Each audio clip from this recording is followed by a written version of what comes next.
Sasa shehe, unaweza kutuambia unajua nini kuhusu habari ya majina? Majina unaweza kukuta watu wengi hatuna elimu sawa kuhusu majina. Sawa. Na unakuta wakati huo huna elimu hiyo, wewe unaita jina ili mradi jina. Sawa. Unakuja kukuta ulishaharibu mambo. Sawa. Ndio unagundua jina umuhimu wake ni nini. Sawa.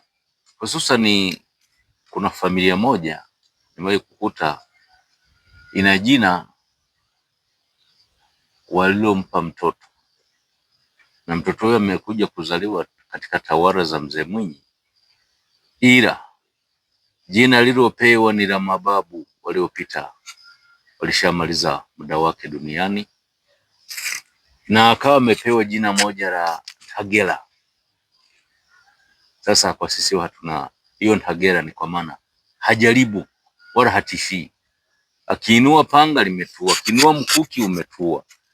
Na yule mtoto amezaliwa katika system hiyo na amekuwa ana tabia kama zile zile za babu yake.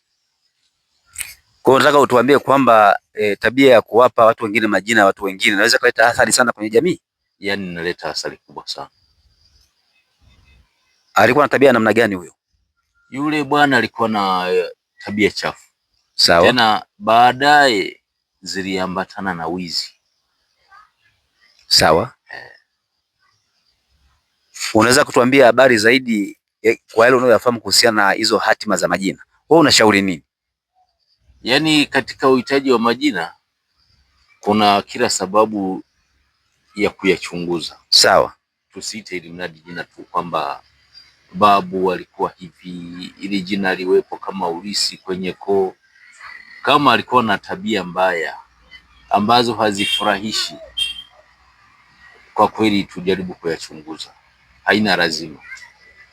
Kwa hiyo sio vizuri kumuita mtoto labda mateso, tabu, shida, msiba. Yaani haina sababu kabisa, hayo sio majina, ila tu ni mtu anaita kulingana na kile kitu kilichomkuta wakati huo.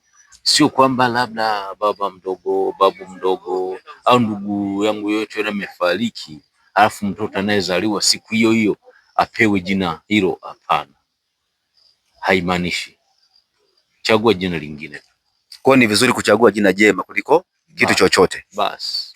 Kwa ndugu msikilizaji, nafikiri umeshamsikiliza Sheikh hapa kwamba majina yanaweza kuleta shida kwenye jamii, kwamba jina unapojimpa mtu jina la mtu mwingine anaweza kabeba tabia na hatima za yule mtu, na ndivyo inavyo, si ndio inavyotakiwa hivyo? Kwa wewe unashauri nini zaidi hapo wewe? Yaani ushauri tu tuangalie majina yenye uelekeo, sio tu ili mradi kwamba tulisi majina ya kwenye ukoo hapa. Sawa kabisa. Asante sana Sheikh, barikiwe sana. Asante. Asante.